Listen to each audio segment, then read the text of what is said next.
Forget all you know about podcasts.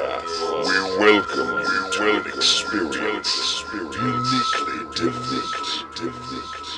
Please join us for our coverage of all entertainment on the fringe of society. The candles are lit, the lights are down low. It is now time to welcome our host as he steps up to the pulpit. The sacrifice has been prepared for the midnight black mass.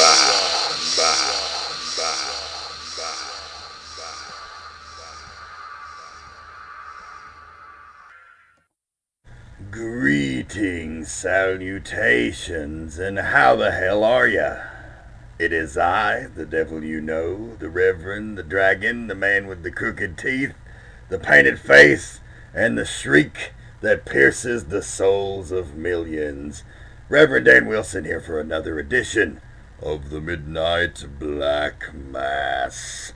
This week on the program, very excited to welcome the Southern Stomper, the man with huge fucking arms, Luke Hawx, former NWA Wildside star many years ago, but right now one of the most in-demand, unsigned independent talents today. Also works as a stuntman, just doing a lot of really cool stuff, working a lot of places. Actually, just this past weekend in Maryland, he took on Matt Hardy in a match thousands of fans are talking about all across the world for Maryland Championship Wrestling in the Shane Shamrock Memorial Cup. There's a TLC match. There were titles involved. We're going to get more about that, as well as his schedule at Ring of Honor, Combat Zone, all the various different places he's been and going to go to. Luke Hawx coming up here later in the broadcast here on the Midnight Black Mass. And it is very good to be back here on our second week with the Beyond Ringside Radio Network. Quite a favorable response as we went head-to-head with the WWE Battleground pay-per-view. Airing at 8 p.m. Eastern on Sunday, but thanks to those that tuned in, or maybe even simulcasted us with their WWE network. I'm not sure how that worked, but you were definitely there, and we appreciate it. And of course, as always, on the founding page of the Midnight Black Mass, the Potty Humor website, or Potty Humor Network at youtube.com/pottyhumor and facebook.com/pottyhumor. That's potty like a podcast, not like piss in your pants. So Poddy, not Potty, just for your information. Where can you catch the Reverend out and about? Well, I will be back at Empire Wrestling on August 2nd for Crazy from the Heat. That's Rossville, Georgia. We just this past weekend did the first ever live Midnight Black Mass at Empire Wrestling, and it went off without a hitch. Ace Rockwell and Sean Tempers were the guests. We examined the history of their 9-year-long feud and talked a lot about the strategy and what was going to go down in their big main event on August 2nd at Crazy from the Heat as they lock horns one more time, this time with the Empire Heavyweight Championship on the line. I believe they're going for a 1-hour time limit. The Empire officials are. Knowing Ace and Sean and how well they know each other, I'd expect them to try and take it just piece by piece. So may see one pushing that time limit. I don't know, but it's definitely going to be one for the ages, so you want to be there. And things almost got a little heated there on the set. Thankfully, Empire security was on hand quickly to make sure that the confrontation didn't go any further, as any exchange between longtime rivals is prone to do. So thankfully, Empire security broke up the fight and prevented my candelabra from burning down the Empire Arena and the ring and my set and ruining my first live Midnight Black Mass. That would not have been cool. But that's not what happened, so went off great. We'll be back there again on August 2nd. Also, you can find out more about Empire Wrestling at facebook.com/Empire Wrestling. And I'll be at DragonCon Championship Wrestling on August the 29th. You can go to dragoncon.org to find out what that's all about. That's one of the largest sci-fi, horror, comic, general nerdery festivals in all of the country. And one of the biggest parties annually going on in the state or in the world at any given point, I'd imagine. Definitely an amazing time. Costumes from all different kinds of mediums, whatever you like, comic books, horror movies, uh, anime. I mean, like, it just is endless. Video games. It's literally something for everybody. Just announced James Gunn, the director of Guardians of the Galaxy, will be appearing at Dragon Con, and that's got to be like the biggest guest they've announced in years. Gonna be cool to be there. I don't know if I'll run into him or not. Usually they have the really important people cordoned off away from the rest of us, but every now and then we get to rub elbows, being guests ourselves of the Dragon Con wrestling. So always a great time. Definitely make your plans to attend Dragon Con. It's going on all that weekend, but the wrestling will be on Friday the 29th. I'll be back in the Chattanooga, Tennessee area on August 31st for Pro Wrestling Chattanooga. Slight change to the card as previously advertised. Will be myself and the Strong Style Psycho Tank appearing. However, the previously advertised appearance of TNA superstar Gunner will not occur as a family commitment has caused his cancellation. However, the promoters at Pro Wrestling Chattanooga, the Big Wood, and some of the other folk involved there, they've dug down and they brought in the Rock and Roll Express, former NWA World Tag Team Champions many times over. One of the greatest tag teams in wrestling history will be appearing that night as well. So you want to be there. That's in Red Bank, Tennessee at the TWE Arena. You can find out more information at facebook.com/PWChat, CHATT. I am available for bookings. If you have a serious inquiry, please hit me up at dragonsrejects@gmail.com. I got what you need for your professional wrestling event.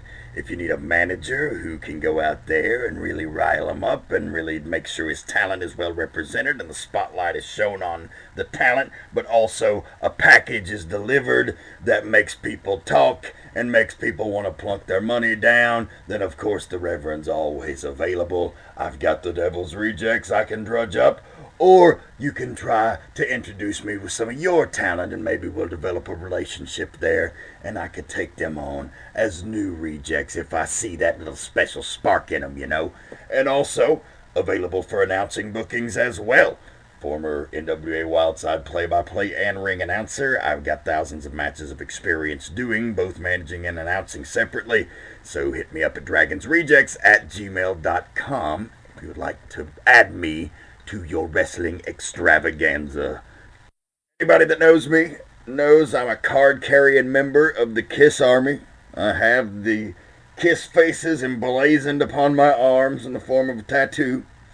They mean very much to me, and a lot of people think that's kind of silly because KISS really just kind of stands for rampant commercialism and making a dollar at any expense, and certainly in some ways that rings true, but there's a certain connection to the music and the fans and just the whole, you really don't understand if you're on the outside of the KISS Army, and if you're in the KISS Army, you don't need an explanation, so, but always an awesome time to see the hottest band in the world, and I did just that once again this year in Atlanta, Georgia, this past weekend at the Lakewood Amphitheater, now called Hi-Fi Buys, I believe, or maybe Aaron's Amphitheater. It changes all the time. I can't ever fucking remember.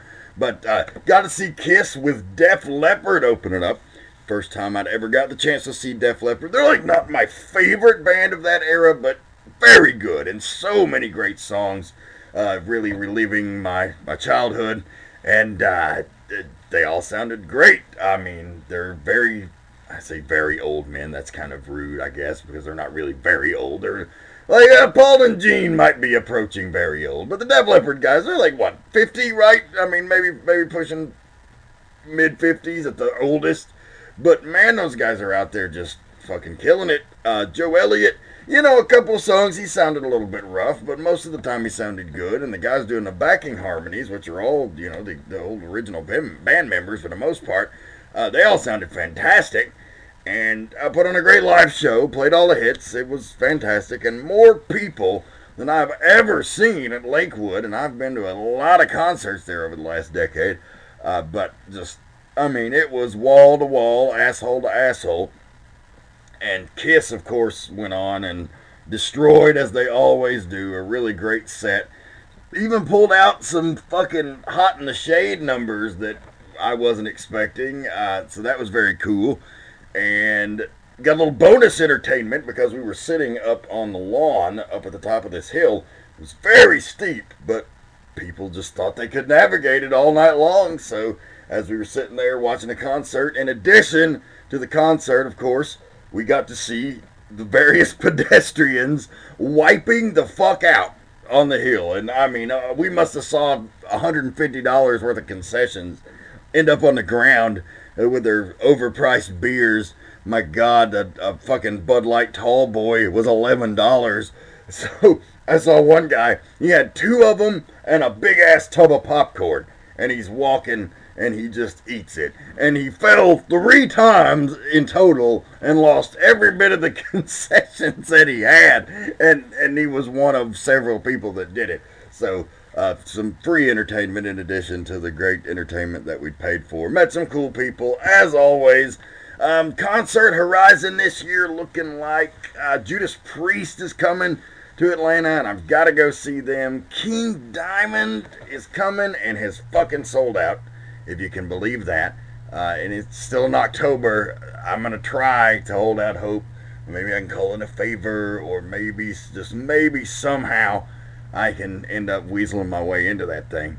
But King Diamond and Judas Priest both coming to Atlanta in October. I'll definitely be at Priest as they're playing at the Gwinnett Center, and that ain't going to fucking sell out. But King Diamond did, and that really sucks. Also, Motley Crue Farewell Tour is out there. Catch that if you get a chance. Alice Cooper's going to be opening up.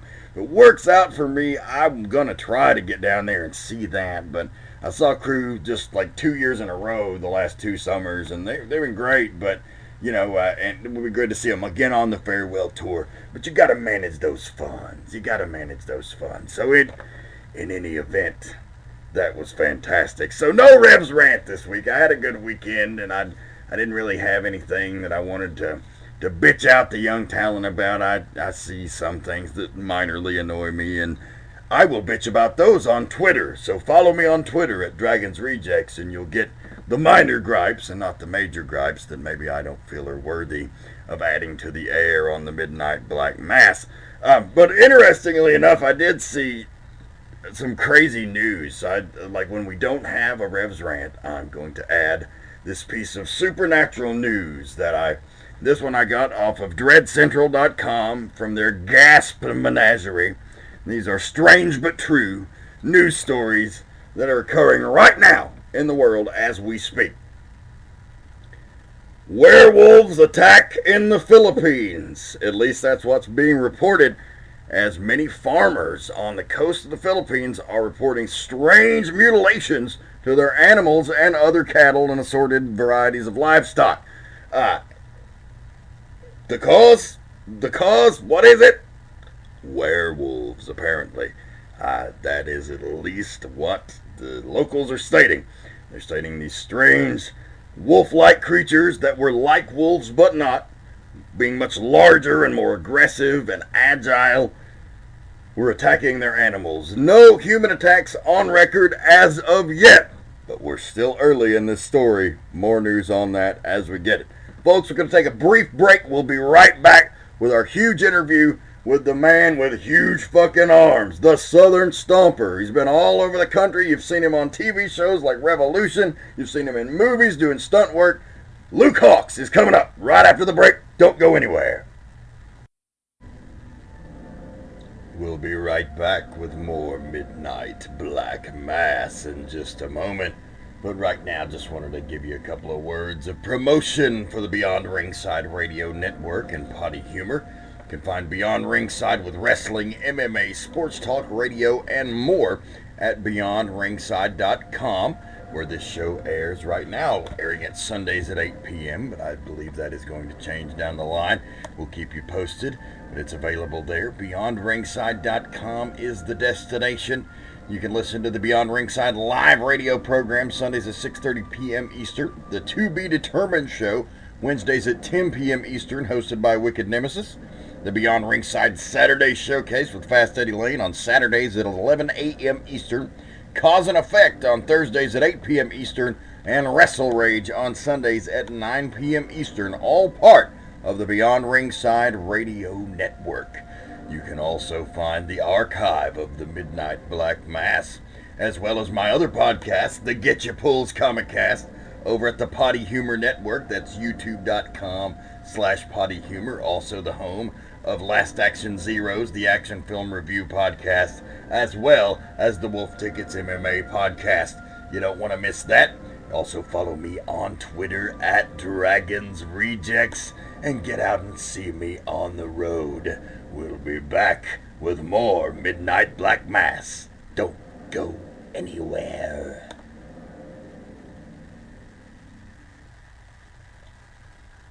High, but not too high. This is George Carlin. I'm sitting here. I have on a yellow hat, a pink shirt, dark sunglasses, and an earring in my ear. And I'm going to tell you not to get into heavy drugs.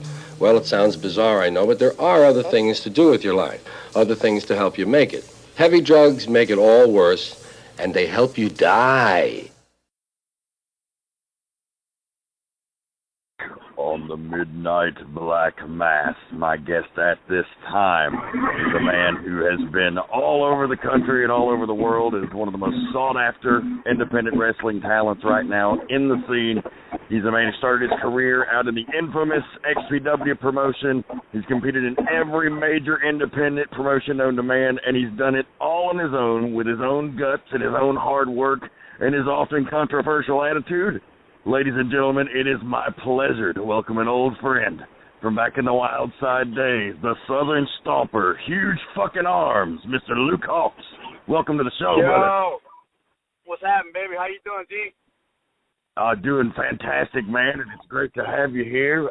It's been a long time since we've got to catch up, and I'm really excited about that. I guess I want to promote your shoot interview. First of all, I've seen out there at rfvideo.com. That's pretty amazing for a guy who's never had a run in WWE or TNA to get your own featured shoot interview. But it's there, so I don't want to give too much of that away, but I would like to talk about your life and your career. Going back actually to your very beginnings, New Orleans, Louisiana. You know, it's a place some of my favorite people come from. It's a fascinating place. It's got a lot of history, a lot of pain there. But I know everybody that's from New Orleans is proud to be from there. Let me tell you, I'm from Chattanooga, Tennessee. I would not get that tattooed on my body. But the people from New Orleans, they love it. What is that about? What makes New Orleans so special that you rep that city so huge? It's just that Southern draw, man. We got it. We're Southern hospitality. We down here. We stick together. We fight together. I mean, sometimes they fight against each other. You know, we're the murder capital of the world. The crime's terrible here. The education's terrible. But it's like you said, it's one of the things, for some reason, we're proud to be from here. You know, look, I hate living here and I love it at the same time. I'm always here. I have the choice to go anywhere in the world, but I stick my ass here, you know. So, I love my city. I love where it's from. I do hate the negative things about it. You know, I hate the crime. I hate the murder rate and the education. You know, how poor the education is here. It's not really, you know, I'm not too happy about raising my kids in the school system, but, you know, I'm blessed to have two very smart kids, and my oldest son is he's freshman in high school going in sophomore year, and he's in all honors, and he's on the A+ honor roll. So, you know, he's already taken a little college course credit. So I mean, I really can't complain, man. It's just trying to raise it in the right way in the wrong place, you know? Absolutely, man. And that's something else that you also take a lot of pride in, is being a good dad. And in the professional wrestling business, those are not in great abundance. I know you and I have talked about it when my daughter was first born. Is one of the last times you visited down there in Cornelia, and I was still down there, and we got to hook up and talk about that a little bit. And I can tell just the beam in your eyes when you talk about your kids. You can spot a good dad from a mile away. So, you know, any more bragging you want to do on your kids, feel free, because I am impressed with what a good dad you are. Well, man, I can brag all day about them, you know, but not a lot of people want to hear it. But I really don't care if they don't, because it's my babies. You know, they work hard, they do well, and I'm very impressed with them, and I'm very happy to have them in my life. So I do my best to raise them and keep going. But, yeah, I remember those days, man. I remember when you first had her. I remember, you know, bringing my little boy. He was just a little tiny thing back then, but you know, now he's growing up. You know, he's about 6'1". You know, he's only 15 years old, so he's getting bigger and better. He's an amateur state wrestler. You know, he won the state championship in Greco this year, and took second in freestyle, and he's doing well, man. I can't, you know, it's his first year amateur wrestling, so I can't complain, man. I'm lucky. That's awesome, man. Did I see correctly that he's doing some reffing for your Wildkat wrestling? Yeah, he's doing a little reffing, not just for me, but for some other people. You know, he's very heavily involved in the independent pro wrestling too, and he's on the map at a lot of places. So, but he's still too young to wrestle. I'm not one of those guys. I hate when people brag about, oh, my kid's 10 years old and he's training and he's the best bumper in the business. Well, you're a fucking idiot then, because your kid shouldn't be taking a bump at such young age, or you know, it's rattling their brain. Their body's not built all the way up yet. They got a lot of growing to do. So you're just a dumbass for putting your kid in the ring and letting them take pain like that. It's stupid. Yeah, I wouldn't want my kid anywhere near wrestling, to be quite honest with you. But, you know, I guess that's a path that she chooses down the line, and it's something that she believes in and will give 1,000% effort to, then I'll support it. But I'm also not going to push them in that direction. I think just any parent that forces that on their kids, you're asking for trouble, you know. You really are. Right, You're asking for rebellion. That's just it. I don't push that on him. You know what I'm saying? Like I said, I was talking to a buddy of mine earlier, and I said, I'm blessed that it's so cool that me and my son have this connection that he chose wrestling. I never once pushed it on him. I never forced him to go to shows. It was just something he looked up to his dad for. He loved WWE. He loved all the, he watches all the old stuff. He's seen me watch it. So he got involved with it, and he fell in love with it, and it's something he wants to do on his own. He wants to make that transition into pro wrestling down the line, so he knows to be the best amateur wrestler he can right now, and that will help him down the line as a pro wrestler, He looks up to guys like Kurt Angle. Actually, as a kid, Kane and Kurt Angle were his two favorite wrestlers. So, Kane is phenomenal, a guy who's had a ton of terrible gimmicks thrown his way, but he's managed to pull them off every time and be good at them. Anything that got thrown his way, he was good at. And then Kurt Angle, Kurt Angle's easily one of the top 5 pro wrestlers of all time. So, what more could you ask for? No, and you made that transition, and with your son, he's got every opportunity to do it the right way. So that's wonderful news, man. Exactly. And so, yeah, man. So, when I did mention the XPW earlier, I did want to talk about that just because of the craziness. Like, I just have to know, what was it like working for a character like Rob Black? You hear all of the crazy, scummy stories about how he had a fucking guy's thumb cut off and shit. So, he was a piece of garbage. There's no other way to put it. He was a piece of garbage. He was a mark. He didn't know anything about wrestling. And if you want to hear my full side on that, I definitely recommend ordering my shoot interview, because we went full-fledged into it about Rob Black on there. But like I said, he's a scumbag. He's just somebody who had no regard for another human being, and somebody who knew absolutely nothing about pro wrestling, but just had the money to run a show. And there's plenty of those guys in the business now. There's freaking marks all over on independent shows who are running independent shows and know nothing about pro wrestling, but they got the money to run a show. So. Oh, always. And it's always the old saying, those with the money don't have the knowledge, and those with the knowledge don't have the money. Yeah, it's crazy, man. I'm hoping to find a money mark one day so I can have some, expand Wildkat and get one of these guys. I'm not trying to – the funny thing is, I ain't trying to steal from nobody. I see all these guys get these money marks and just steal money. Man, I just need some help. Look, I ain't trying to steal nothing. I'm trying to make you money. I'm not going to do something that don't make money. So, let me come across one. Yeah, everybody just wants to bleed them dry until there's nothing left, and then you burn out the fucking town, and then what good is that? Yeah, it's crazy, man. But, man. So we did talk a little bit about your son reffing for Wildkat. That is your pro wrestling promotion that you are a co-promoter of, correct? I am the everything. I ain't no I'm the everything. No, you're the head honcho. Okay. I'm the head honcho. I got no partners. I actually have one business partner, but she's more of a managerial business partner, Della Cohen. She does all my paperwork, and she does the pain in the ass stuff that takes some brains. I ain't got too many brain cells left from being knocked around, so she's the brains of the operation. I'm the muscle. But as far as paperwork and everything goes, like legal paperwork, I'm the guy. Yeah, it's interesting because I knew you were starting up Wildkat about the same time that I was running some NWA Chattanooga shows up here, right. and we kind of had a little falling out with the NWA brand. About the same time you did, we dropped the NWA brand, and I remember you doing that. But do you want to talk a little bit about that and maybe just like your whole philosophy behind Wildkat and why you felt the need to create a wrestling promotion, which some people would tell you that's a fucking crazy idea? Sure. Give me 1 second. Let me take a swig of this water, and I'll be right back with you. But yeah, I definitely want to talk about that. Yeah, man, go for it. Sorry, I got to take these horse pills, man, to stay in shape. These muscles don't come easy, bro. It's like, yeah, huge fucking arms don't just fucking grow overnight, man. Yeah, they don't pop up by themselves, man. It's vitamin after vitamin. Every morning I take these things called animal packs, and it's like 11 pills that are about the size of your pinky. They're so hard to swallow, and then I got to take stuff to help break down the pills. You know, it's crazy how much work goes into building your body that people don't appreciate. Everybody thinks steroids. Oh, he takes steroids. How do I get that big? Man, what you on? Man, what I'm on, I work out 7 days a week, 2 or 3 hours a day. I take a shitload of supplements.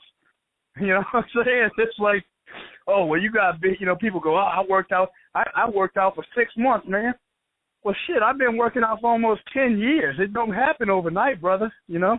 No, it didn't happen for you overnight. I watched over time, gradually. You know, when you first came to Wildside, you were skinny as a rail and wearing that altar robe, and then, you know, as you dropped that and you started putting on a little bit more muscle, a little bit, and then over time, and it was a few years since I'd seen you, and then I'd see you again, and you were that much bigger, and then the last time I saw you, I had the comment that you were fucking gigantic. I was like, but it did. It happened over a long stretch of time, and I can witness to that. It takes so long, man.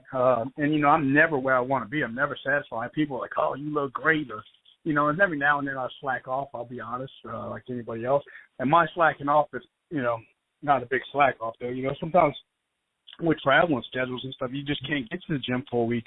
When you're going overseas and you're doing this and you're doing that and you know, you're not sleeping, it's brutal. It takes a toll on your body. I mean, that's where you got to give kudos to guys in like WWE who are on the road, you know, 300 days a year. They still got to find time in the gym and tan and, you know, travel 5-10 hours a night to another show. It's a crazy, crazy business. That's why you get no rest when you're up there. Yeah, and to eat right when you get a McDonald's is like the only thing open at 4 a.m. Dude, you know, just garbage food. But yeah, but to go back anyway, to your question about, yeah, sorry. To get back to that, you're good. Why I started running shows, I didn't run shows because, I'm a mark and I want to run some wrestling shows, and you know, the majority of people go, I want to run wrestling. I started Wildkat Sports. I started as a training facility. We are the only school in the South. You know what I'm saying? Especially in the Gulf South region. Actual school. We're a school. I'm not saying there's not other people with rings training somebody in somebody's backyard or this or there. You know, we're an official school. Booker T has one in Houston. WWE has one in Tampa.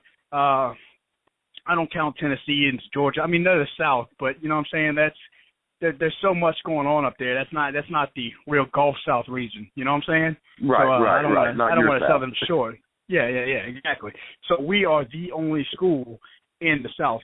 So when I started Wildkat Sports, I started as a training facility. Well, come with that, you get students, right, who want to wrestle. Well, where are they going to wrestle at? Because there's no shows in Louisiana. The shows they have are drawing 30 people, shit shows, some 45-year-old fat guy who doesn't know shit about wrestling, but he bought a ring and now he's wrestling and putting a heavyweight title on himself. You know, that garbage bullshit that goes on everywhere in the country. So I need a good place for my guys to work. So the whole emphasis on my promotion and my training facility was to have these guys work with bigger name guys who've been around so they can learn properly, you know, on shows and then move up the ladder. And we've been doing great so far. I mean, we started in a bar, drawing 250, 300 people, packing the bar out, you know, as many as we can fit in the door. A little bitty-ass place. Little bitty, small place. Barely fit the ring in there. I mean, the ring was like pretty much right up against the bar. You know what I'm saying? They had like a walking space in between, and that's it. So we packed that out, did 3 shows there, grew out of that, went to a gymnasium, grew out of that gymnasium, went to some bigger arenas, not arenas, but, you know, bigger running facilities, and then end up hooking up with my son's school and started doing some fundraisers for them because I said, look, my son is on the wrestling team, so we need to do something to raise money. At a public school, there's no way to get money to these kids. You know, it's not a private school. It's not a funded school. So you're working with a lot of underprivileged kids, a lot of poor kids, you know, people from the neighborhood. A lot of that area is Section 8, so you got all these poor kids in there who don't have money to get uniforms or T-shirts or whatever they need for the team. The parent support system isn't in that, you know, when you have poverty, there's not a real big parental support system, which sucks. You go to a private school and there's a football event or there's a wrestling event, you know, every parent is there with their kid, mom and dad. You go to a public school event, like down here, you know, you got 20, 30 kids on a wrestling team, and you got 5 parents there. Not 5 parents together, not moms and pops. You got literally, you know, somebody's dad's there, somebody's mom's there, somebody's, you know, aunt's there because the kid lives with the aunt, or, you know, so it's a real, it's a shitty thing, man. It's a seesaw. And I grew up like that. I grew up homeless. I grew up, you know, my mom was a bad drug addict and alcoholic, and my dad didn't want anything to do with me. I got put in a boys' home. I spent a few years.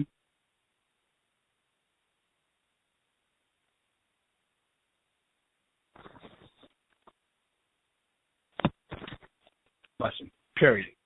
So, you know, and it really instilled some value in my life and made me more of a man and taught me how to be a father.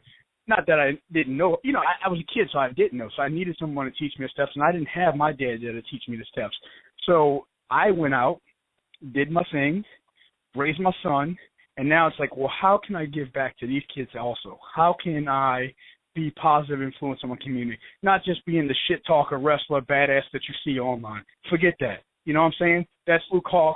That's me. It's a character, but it's also me. You know, it's not just a fake persona, because that's how I grew up. That was my life. So I see a lot of kids in my situation. So I go, well, how can I take them out of that environment? How can I be some positive on them? So when I'm with them, that's not what they see. You know, that's not what they get out of me. They get somebody that's supportive. They get somebody there who listens to them. You know, they got problems at home. They got family situations. I'm the guy that they can come talk to. And I won't lie, it's rough sometimes with my schedule and with everything's going on, because I got a life just like everybody else.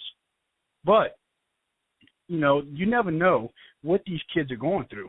And if I didn't have somebody there to do that for me, then I wouldn't be where I am today. So I started doing these fundraisers. Every show I do is a fundraiser to raise money for them. You know, I just sent 8 kids to Oklahoma for 2 weeks for the wow. Yeah, go ahead, man. I was just commenting on how awesome I thought that was. These kids, because these kids wouldn't have had $500 each to go up there. You know, their parents can't afford that. Some of these kids didn't even have wrestling shoes. You know, I had to buy wrestling shoes for kids. So, and I'm not saying it to brag. I'm just saying they couldn't do it. And why take away from these kids who want to do positive things, who need to play sports, who need that in their life? So if I can do that, and it just takes me running the show and donating money and proceeds, what I make, I ain't looking to get rich. I want to be rich, but mine's going to come to me somewhere else. You know what I'm saying? I make money. I make a good living as a pro wrestler. This is all I do. I mean, I do stunts and acting in movies, so I make good money at that too. But, you know, I make a living as a professional wrestler. I'm living my dream. I'm lucky, and I worked hard at it. So it's my responsibility to be a good influence to these kids and help them any way I can. But it is also amazing what a little goodwill in the community will do for the image of professional wrestling, will help the business when it's often looked at as a carny, you know, ran by con men out to try to screw you out of your dollars. You know, when you do something like that, it really represents the business well. It can make all of us proud. There were so many guys. I mean, you hear nothing but horror stories about pro wrestling, how this guy got ripped off, and this guy left the promotion, and he left in the middle of the show and took the money. And I've been a part of shows like that, especially recently. I mean, you heard about the Canada incident and stuff like that, where promoters skip town without paying the boys. Yeah. But, you know, like, I try to do something different. In my shows, one thing I try and get away from it's hard because, not to toot my own horn, but I'm the Jerry Lawler of New Orleans, of Louisiana. I'm wrestling in Louisiana. I brought wrestling back. We're drawing record number crowds here. We're doing great. And, so like I'm the big draw. When Luke Hawx does something, people come out. So, you know what I'm saying? I'm easily selling, 400 to 500 tickets myself every time we have a show, just me. People, and it's not even just wrestling fans. People come out to support my product. Now, we're drawing, 600 to 1,000 people every show. So I add all my students on that who are selling tickets, and they got their friends and family coming in this, and and other fans coming. We're doing good numbers. We're lucky, but we do work hard at it. But like I said, I'm drawing good crowds just based off my name. So, man, what more can I ask for? Yeah, that's awesome. To go back home and be that hero in your home area. It's just got to give you a sense of pride, having to have came from a difficult situation to have pulled yourself up by the bootstraps, as they say. I forgot what I was referring to with that. I'm sorry. I kind of got off a little bit. I'm the Jerry Lawler here. You know what I'm saying? People come out to see me, but I try to get out of that. I don't want to be the main event. I don't want to be the main focus. So it's hard not to because I'm the big draw, So I'm trying to build up my guys, which I've been doing. Like I'm not the heavyweight champ of Wildkat Sports. I'm not the main event every show. For majority shows, I put it as the guys who are working hard. I made a mistake one show, and I wrestled before intermission. Well, after I wrestled, about half the crowd left, which was damn. Oh, yeah. So the other half of the show, they still had, 300-400 people there, but it was a noticeable number drop. And we were like, shit, we can't make that mistake, and it was still kind of early on in our days, but, you learn from your mistakes. So now, as our company grows, my students and other wrestlers like Mike Dell and Ricky Starks and Bo Brady and Buku Dow and Matt Lancey, they're drawing these houses, and people are coming to see these guys. They're getting mad props from the fans. So nowadays, I can take the focus off of Luke Hawx because that's not what I want. That's not what Wildkat Sports is about. That's what it started as. But I can take the focus off me and focus it to my guys and build a brand and build a whole company off these guys to where these guys are stars. Yeah, that's how you do business, man. I mean, you if you're the draw and they believe in you and they're coming to see you, if you do business right, then you're going to get those other guys over, and then they're going to become the draw because they got the rub off of you. And it sounds like you're doing just that. So, man, nothing but props to you there. Yeah, man. I mean, that's the game plan. That's what a lot of people don't think about. Everybody wants to be the star, and everybody wants to be the big shot. And, I mean, I want to be the big shot, too. I want to be the big star. But I also want to do business. I also want to draw business, and I want to make money, and I want to get bigger and bigger, and I want to grow, and I want, I don't want everything to be on my shoulders. I want somebody else to be able to carry the flag. I mean, God forbid I get hurt, you know what I'm saying? Yeah, absolutely. And that's the curse of the promoter, the double-edged sword, because you're the only person you can trust at the end of the day, for sure. Oh, yeah. But then again, you have to learn to trust some people, or you're not going to be able to ever take a break. I'll be honest with you. I hate wrestling on my shows because you run shows. You know how it's a pain in the ass. It's a pain in the ass trying to focus on a match and get ready and got to stretch and got to do every little thing you got to do. Just getting your gear on. I mean, getting your gear on takes 15 minutes. So then when you're running a show and everybody's coming up to you and they're asking you 1,000 questions, and you got to make sure the music queued up, and you got to make sure this guy's ready to come out, and you know what I'm saying? Like it's a lot of work. It's a headache. All too well, yeah. I always told people, I felt bad for them if they were coming to see my performance on any show that I was running, because it was always the shits, because I was way too worried about whatever else was going on. They got the stock promo or the stock interview, that I could recite in my sleep, not anything that was brilliant and creative. It was far from right. it. Man, it's tough.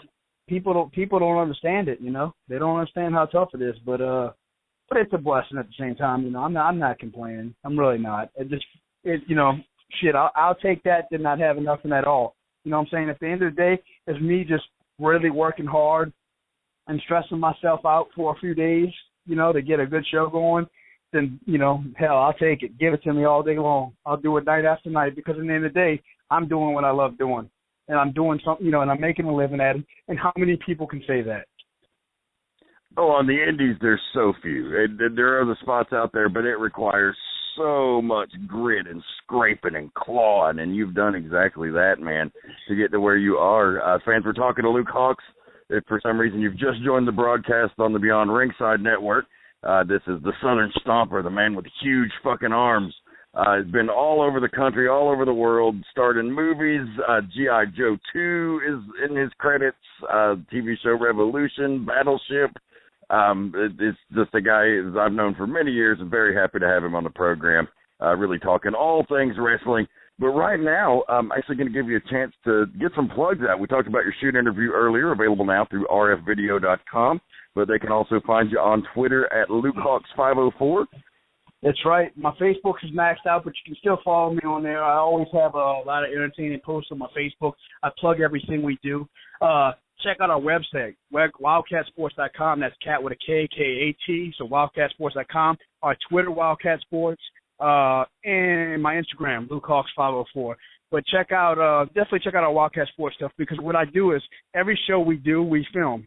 And we put out our own version of Monday Night Raw or whatever, SmackDown or, whatever you want to call it, Impact. We do our version of Wildkat Sports, and we just call it webisodes. We put it on YouTube. It's free, so you get to see pretty much everything we have to offer, and that's on YouTube, Wildkat Sports. So check that out. You can't miss it. You can't pass up free wrestling. You get to see some great talent that you might not have heard of, but you'll be happy you did once you see it.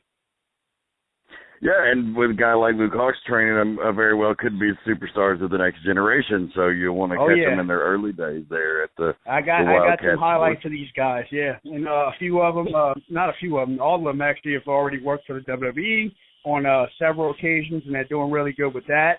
So we're blessed. They're on that radar, and a couple of them are going up pretty regularly for them, so I'm proud of that. So, you never know. These guys might be the next Rock, the next Stone Cold, the next John Cena down the line. It very well is possible, and sort of or the next Jinder Mahal. Quite possibly. Hey, it happens to everybody, right? That's right. But so I first met you back in NWA Wildside, and we do a little segment on the show called the Wildside Chronicles. So we're going to convert this interview to that for just a moment here, as we take a trip in the time machine and go back to the old Wildside days. You're still doing the altar boy Luke gimmick. When I met you, you were like a crazy high flying baby face, which is, you still maintain some of those qualities now, but you've evolved quite a bit since those days. But so what in the ever-loving hell brought you to Cornelia, Georgia, a guy who'd been working out in California, up in Philadelphia, and Wildside all of a sudden? Well, here's the thing guys don't get. When it comes to wrestling, you got to go where the wrestling's at. And in Louisiana, they had no wrestling. So one day I got to I was supposed to go to XPW show in Philadelphia. I get there. I go to the airport.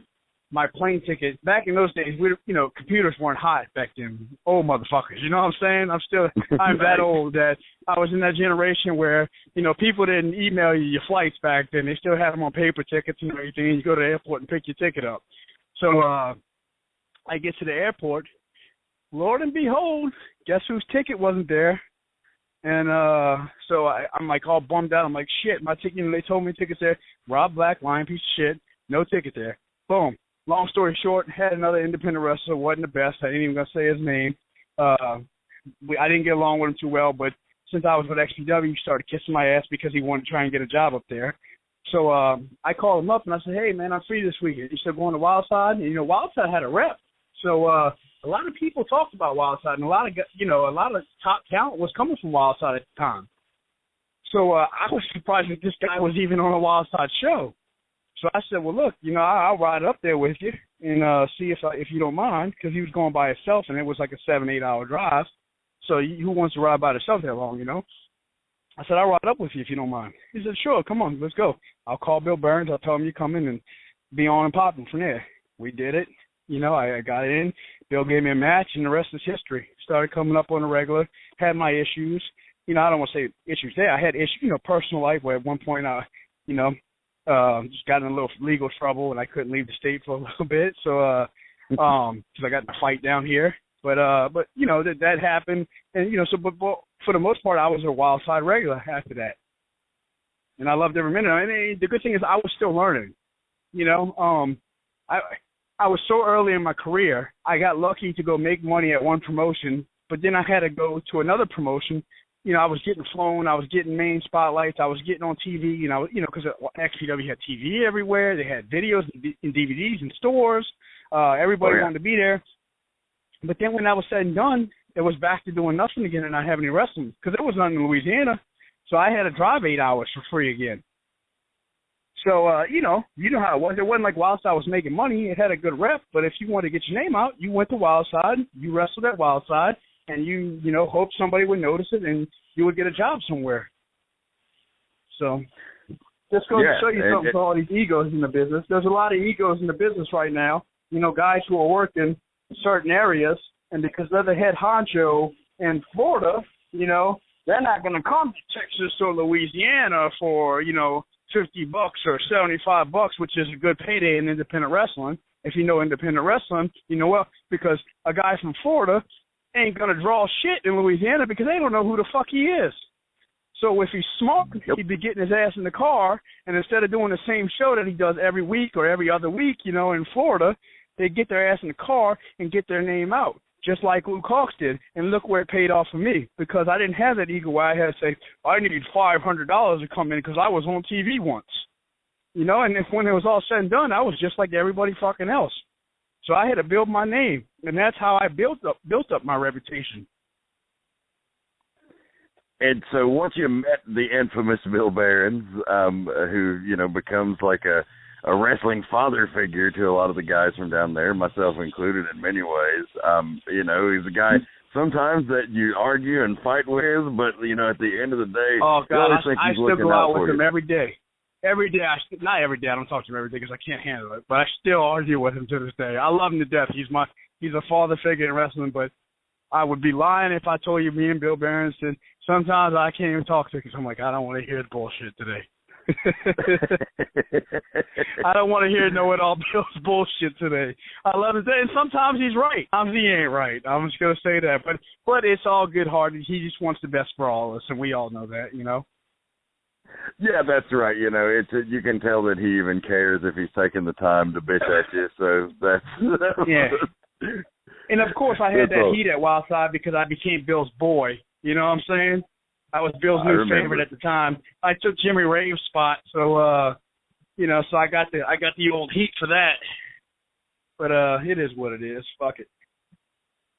Yeah, I mean, hell, you've never been afraid of saying just what the fuck is on your mind when the fuck it is on it, and you know, in times it's going to piss people off, but over time also it's going to earn you respect, and I think the proof is in the pudding. You wouldn't be going out here getting these spots, getting these bookings, doing these things if you didn't earn that respect. Right, and I may or may not have gotten a fight in the locker room of Wildside back in the day. I'm thinking of 2 pull-aparts at least that I could recall. Yeah. Sometimes you got to stand your ground, man. Sometimes you got to stand your ground. That's all it is. You know, that's a heat spot. When you're the guy who's like the promoter or the bookers, you know, they're the featured talent, and you were at that time. I mean, the God Squad versus the NWA Elite was the hottest thing we had going in years. And it was drawing huge crowds for Wildside. It was, I mean, hell, it brought the attention of bringing like Dusty Rhodes in and all that other stuff that happened. You know, it was a huge deal. And so when you're put in that position, you know, a lot of the other guys that aren't in that spot, sometimes they don't take too well to it. No, they get a little angry. I mean, which is understandable too. You know, I don't hold nothing against nobody. So, you know, the guys I have issues with are completely other issues, personal shit for this day. You know, like anything back then, I got no issue with none of those guys back then. And I had, you know, there's one who got in some trouble I would never talk to. You know, I think one you know one of the guys, he got in some shit that I just ain't a fan of, and I think he should be hung. But you know exactly who I'm talking about. So you know, when you do something that involves kids, innocent kids, you should be shot. Bar none. You shouldn't be shot. You should be tortured. And I ain't gonna throw his name out there. You know, it's not my business to. But if everything he did, what he went to jail for and got convicted of, I think the motherfucker should be hung. So, but besides that, I got no issues with anybody else there. And I'm thankful for the brothers I met there. You know what I'm saying? There's guys I still keep in touch to at this day, like you and Jeff and Tank, and Iceberg. And, there's guys that you make friendships, you make bonds with for the rest of your life. And, we might not talk to each other every day or every month, but, eventually we connect and it's like we never left each other. Always, man. That's the thing about the boys. And if you ain't part of that brotherhood, you'll just never understand it. It is a family to that degree. And when you create that bond with these guys, when you go to war together, it's like being down in the trenches in Vietnam, man. You fucking, nobody else knows what it's like. Well, your lives are in each other's hands. So, like you said, it's like going to war. I'm not saying we're out there shooting guns and getting, but at the end of the day, our lives are in each other's hands. We're the ones busting each other open and beating each other's ass and dropping each other on the head, and and then you got to go walk back in the back and share the same locker room with the guy. Yeah, for sure. It very much is that. It's a level of trust and respect with your bodies and your emotions because, okay, you're working an angle, right? You got to fucking, if you don't believe it, they're not going to fucking believe it. So you got to literally invest yourself emotionally in it. You got to feel the pain when it hurts. You got to feel the victory when when you win. It's not fake. Fake is the worst word you can use to describe wrestling because you got to hate so somebody, bad. bro. You got to hate somebody. Yeah, at least in that moment, you have to in your heart believe it. I always have to. Sometimes you genuinely hate somebody. Like I tell everybody else, they go, "Oh, does this guy really like this guy, or do they friends, or do they really hate each other?" I said, "Let me ask you this: where do you work at? Subway? Oh, whatever. You're an engineer. You work for a hotel. Whatever you do, you're in school. Do you like everybody that you work with?" Well, hell no. I hate the guy that's sitting in the office with me, I got to see this motherfucker every day, and I can't stand it. I'm like, exactly. Ain't no different, brother. Ain't no different for us. Sometimes you got to work with some motherfucker that you can't stand. Just imagine you're trying to trust that guy not to break your neck. Yeah. I've had a few of them try, believe it or not. So, I don't doubt it. It didn't work out too well for them. Let's just say that. I am not surprised, man. One thing that I wanted to talk to you about, we got just a little bit of recording time here left. Probably around 7 or 8 minutes left to wrap up the interview. But I've seen you talk about this, and when he passed, I saw you talk about this. And it's interesting because I never knew you guys were this tight. I developed a friendship with him just right before he passed away, probably within 6 months or a year, right after his wife had died. I just started talking to him on email and stuff and sending him my matches and promos to critique and shit. Percy Pringle, Paul Bear, huge influence on my career. Didn't get to know him, like I said, but just at the tail end of his life. But apparently you knew him really well, and I just kind of wanted to talk about him. I knew him since I was a young teenager.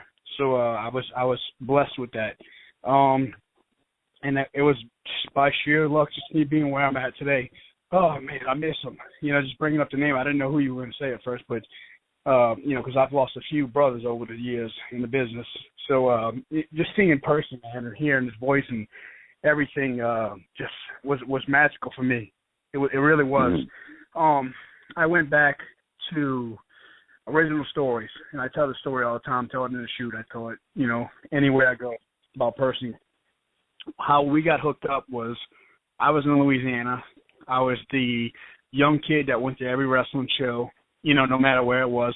I found a freaking ride. I did whatever. I had hitchhike. I did whatever I could to get to these shitty independent shows in this area. So they had guys from the area, from Mobile, from Alabama, from Pensacola, Florida, all the Gulf South region on the same shows. So they do the loop, the general loop where, it's usually the same crew on every show. Well, one of them was Percy Pringle's cousin, Marcel Pringle, who they broke in together. They were the business. So yes. I was heavily talked about because I was a fan. I was always there putting up the ring. I had the guys' numbers. We would talk. Some guys would bullshit with me, and I wanted to get in referee, and they were going to teach me how to referee when I was a young teenager. I'm talking 14, 15 years old. Guys used to come by my house and stuff like that because I was living on my own. At one point, I was like 15 years old living on my own right before I got adopted and I got out the boys' home. I had my own place. I had the cable box with the chip in it. So guys like Dan McDevitt, Corporate Punishment, who was in ECW and runs Maryland Championship Wrestling now, he'd come over. Yeah. But, I knew all the guys. So I ended up getting married when I was a young kid in high school. 16 years old, had my son. I moved in with my old lady at the time. Both of my son's mother. She's Spanish. She's Colombian. They come from a really strict family. Mom, barely spoke English. Real strict family backbone. Everything they do is family. There's no friends. There's no going out. There's no partying. There's none of that. If you did, you're the devil. You're in the gang. You're just completely wrong. Couldn't be on the phone. No cell phones back then. This is house phones, baby. We're in house phone territory there, and I'm talking about the ones that hang on the phone on the wall with a cord attached to them. You know what I'm saying? So rotary. Yeah, this goes back to how my bond and my family. I mean, Percy's my uncle. Today if he was alive today, he'd tell you that's my nephew. Every time he wrote something, his Uncle Percy, Uncle Moody, he called me Orkin. Orkin's my real name. He always called me Orkin. Orkin, what the hell are you doing? So the phone rings about 3 a.m. I'm in the back room, and everybody's sleeping, and the phone rings about 3 a.m, 3:30, something like that. It's a weeknight. Percy's on the road with WWE, traveling, Undertaker's heavyweight champion at the time. And he says, my mother-in-law picks up the phone and, oh, yes. She's in Spanish, talking in Spanish, and he's just doing the fucking whole gimmick in phone to her. So she comes in the back. I'm sleeping. I don't know this. I'm sleeping. She comes in the back. She bangs on the door in our room, and she's banging on the fucking door, and I get up, and she's like, Orton, telephone, yelling at me in a fucking Spanish accent, real sick and real, furious. So I pick up the phone, and again, I hear, oh, yes, Orton, what are you doing, little boy? And I'm like, holy shit. I knew right away who it was, because, I knew how tight, you always hear. He was the mecca of our territory. Everybody knew Paul Bear. Right, and he was heavily talked about, and he was, he lived 2 hours from me, and he was like the legend of our area. So I'm like, holy shit, Paul Bear is fucking calling me. Holy shit, I'm shitting in my pants, but at the same time, I also got my mother standing on side of me, chewing me out, saying she's kicking me out the house. I'm staying tomorrow, like, to get my shit and go, and she's chewing me out, and I'm going, man, I want to tell him he can't call because he's about to get me kicked out of my house. But at the same time, if I tell him he can't call me no more, I'm never going to make it to WWE. You know what I'm saying? So it's the coolest thing is this guy on TV who I watch and I look up to, and he's managing the heavyweight champion of the world at the moment, and he's calling me on the phone, Just the bullshit and the goof off, man. So he used to do it all the time. And then they helped break me into business, and we went through all that, and we just built this bond. And then when I started Wildkat Sports, which a lot of people don't know, he was one of the front runners. He was here every show. He didn't want to dime. He's on the indies, doing the shows he wants to do. He's getting paid bank. He didn't leave his house unless it was worth money for him. You know what I'm saying? But when I started this up, he was just like, Orkin, we got to do this, Orkin, we got to be there. And he would go everywhere, and he'd tell everybody about Wildkat Sports and how it was the top promotion in the country. And, we're doing this and we're doing that. And he would plug it on his page. You look back at his old post, he would say it, I'm here at the top promotion in the country and this and that, So it was so cool, and everybody else was like, holy shit, that's Paul Bear. Why is he here? Paul Bear, and not only was he in the back, telling the boys, helping the boys out. He's a part of the show. He introduced our heavyweight title. And, man, I love him. I love him so much. I owe him, and he did everything he did out the goodness of his heart because he wanted to help me, man. And I'm really blessed for that. And when he passed away, it hurt me because he was special. I had such a relationship with him. It was special. And there you have it, Luke Hawx. I hate that ended kind of clunkily. We were running out of recording time there, and it's funny because I did want to avoid talking about a lot of the things that he addressed in his shoot interview because I didn't want to fuck up his money on his shoot interview. Why would you pay to hear the guy's shoot interview if you could just hear it for free on my podcast? So definitely was worried about filling the 45 minutes of interview time without addressing some of those subjects, but as you can see, it was not an issue. I just want to thank Luke Hawx again so much for taking his time to join us, and of course, we'll dedicate this episode to the man, Paul Bear, Percy Pringle, Bill Moody, a true legend. He was an inspiration to Luke, as you could hear. He was an inspiration to me. I was very fortunate to get to know him towards the end of his life. Luke had a great perspective on knowing him for many years. And very cool way to end the broadcast. A little bit of wrestling synergy and connectivity that I didn't even know about. And you find those things out about. That's a great thing about the wrestling business. You're learning something new every day, whether it be about relationships between your own friends and people that you know, whether it be about your craft, whether it be about life itself or what to do or what not to do. So that's all I got for you, fans. Thank you so much for downloading the Midnight Black Mass.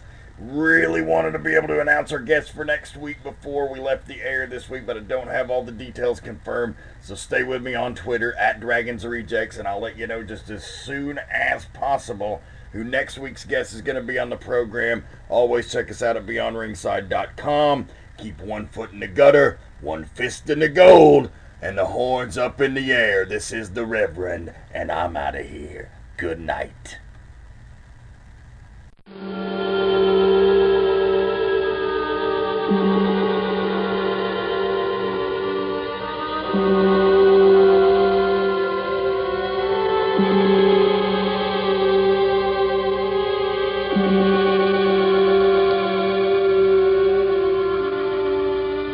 It has been established that persons who have recently died have been returning to life and committing acts of murder.